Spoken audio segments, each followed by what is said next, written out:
Welcome to the review table, guys. Today we're going to be looking at the Midwest Industries stock or brace adapter. So first things first, rip the box open, pull out your little tool pack, and this is it right here.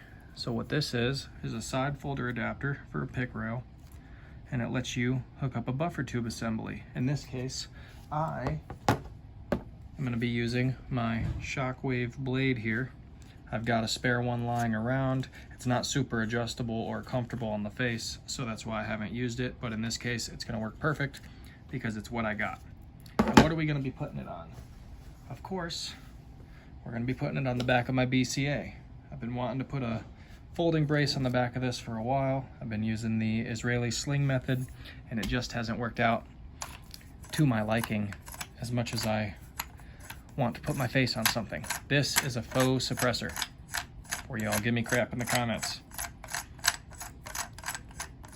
If you've seen some of my other videos, see that's hollow? See there? See? There's nothing in it? Nothing in it. Cool. It's just to give it length so I don't blow off fingers. This thing stops right there. That's where the barrel is. And it's still not subsonic, and that's what I was going for. But anyways, nothing in the chamber. We are clear there. I'm gonna go ahead and screw this back on. And from there, show you how easy this thing is to set up. I'm gonna try to keep this video under 5 minutes. Okay. All right, here's the adapter. This is exactly the way this is. I've got that castle nut as far back as it can go. There is a little hole in the bottom of the adapter here, and from my understanding you can take this apart and change it for right side if you want to. I'm not going to because it wouldn't work on this setup, nor would I really care to. Anyways, the blade's already locked down, so here's what we're gonna do. We're gonna go all the way down. That little pinhole there is meant to go in the little track right here on that buffer tube, where your little spring retaining plate would typically go. So we no longer need that. We also no longer need the buffer system, of course. But I digress. If you're trying to put this on a buffer type weapon, it won't work. It won't cycle. Okay, so it's got this little, figure I'll show you the screw first. Got this little screw here. That's going to screw into that pinhole, and it's going to go into that retaining plate notch where the notch would go from the plate. You can see once I started it, it can't spin no more, so I'm just going to snug that up. Nothing crazy.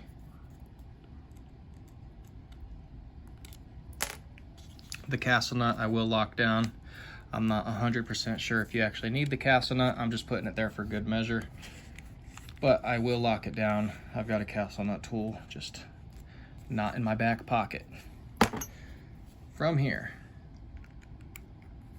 loosen up the pick mount. Take the weapon of choice.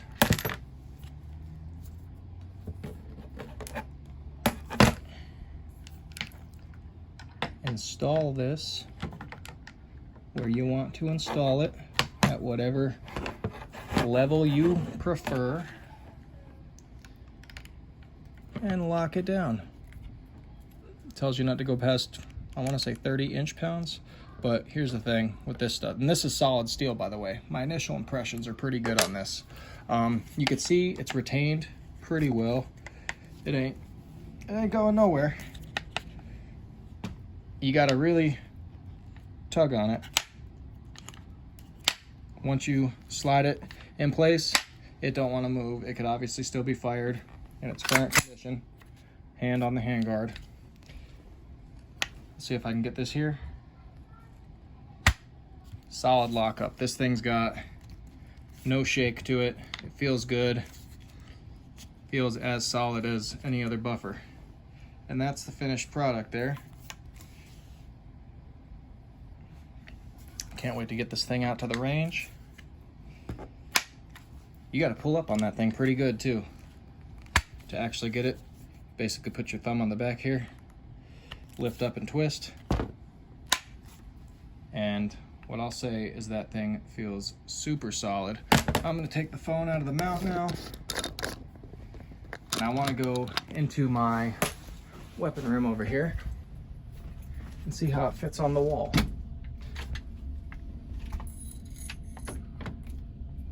No interference whatsoever.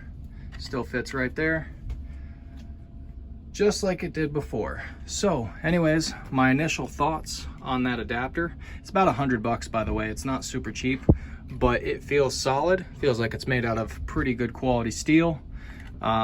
It's got solid lockup, there's no wobble, and it gives me a brace option for my Bear Creek Arsenal bufferless setup there, or anything else. If you got a SIG rattler or anything like that and you don't want to spend $300 on a side folding brace, go with this option. You can use any standard AR buffer.